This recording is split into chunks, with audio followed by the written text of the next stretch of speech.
Welcome to another edition of Twin Cam. This time we drove the 2020 Lincoln Nautilus Black Label. What did we think?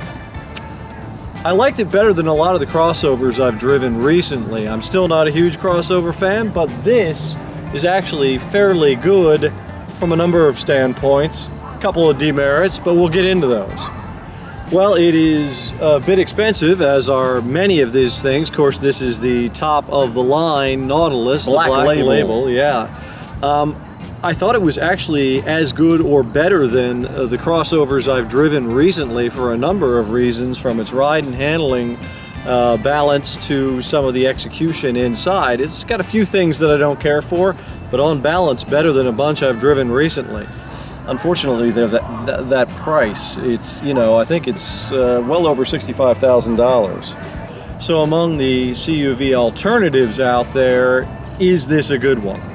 In this guise, in the Black Label guise, setting aside cost, yes. I think I have to agree with it. We'll leave that one there and we'll work our way back. Notice this is the 2.7 liter turbo version of the Nautilus. Not bad looking. Now we'll look up front at the engine. With the Black Label version of the Nautilus, instead of the base turbo 4-cylinder, you get a 2.7 liter V6 turbo, which makes 335 horsepower and about 380 pound-feet of torque. That's a good thing, considering this car in this configuration weighs over 4,300 pounds, but it is enough to move it along pretty sprightly. 0 to 60 is like around 6 seconds, and so it'll get out of its way and is very competent in traffic. And the Nautilus comes with these big 21-inch wheels. All of them are driven. It's all-wheel drive in this Black Label version, and handles pretty well, brakes pretty well too, I have to say, for a vehicle that, as Eric was saying, weighs as much as it does. It's not bad. And the Nautilus comes with an 8-speed transmission to go along with that all-wheel drive that Jan was talking about. Shifts pretty smoothly, but you'll see inside it has a kind of a curious shift user interface.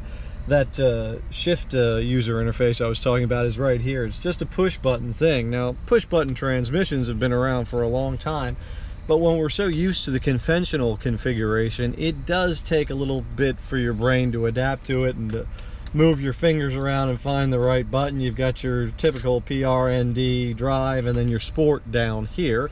It's a different way of going about it, and it works well enough. There are paddles too for going down a mountainside or something like that, if you're ever going to use them to do that. The interior, some folks might not think this dash instrument entertainment package is, I don't know, swish enough, but it is effective. It works for me. I think this is about a 12-inch display in the center, and still has some physical buttons, so it's functional. And as you can see, it's a little bit more spacious, a little bit more commodious than some of the CUVs we've tested recently. And the interior space with the first row of seats, well, it's the only row of seats behind the first row. The second row down is 68.8 cubic feet. The rear seats have sufficient room. I've got a little bit of room between the seat scalloping here, and I can get my boots underneath the bottom of the front seat or the passenger seat. That's always a good thing. You can change the rake of the rear seats, which is good because they are a little bit upright. I think this would be okay for about 45 minutes or so. After that, it might be a little less comfortable. And like the old days, there's a security pad that you can punch to get into the vehicle. It's called Security Code, like my old Taurus. The overall styling of the Nautilus is subtle. It's not shouty at all, and I like the burgundy metallic velvet, or velvet metallic, one of those. That's the color. Not bad. And because Eric and I are so often commenting about the driver assistance systems in modern vehicles being too obtrusive, well, that's one thing I think that Lincoln has right with the Nautilus. It's not too obtrusive. There's a subtle vibe in the steering wheel if you leave a lane, and the distance following alerts aren't oppressive or obtrusive. So I'd say it's pretty well done. The 2.7 liter V6 and the weight, over 4,300 pounds, combined for so-so mileage. I believe it's 19 city, 26 highway, 21 combined. For the size vehicle it is, not bad, but not great either. What do we think overall? I was actually impressed by the driving dynamics more than anything else, because that's kind of the way I am.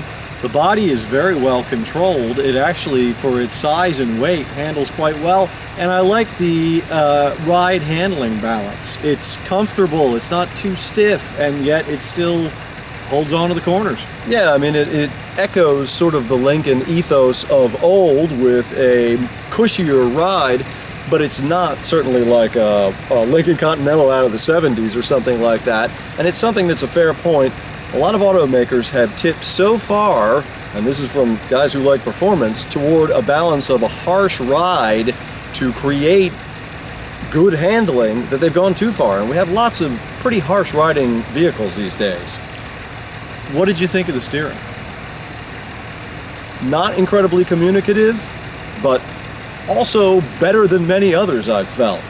Yeah, it's nice and smooth. I'd say overall it's a fairly relaxing and yet confident driver.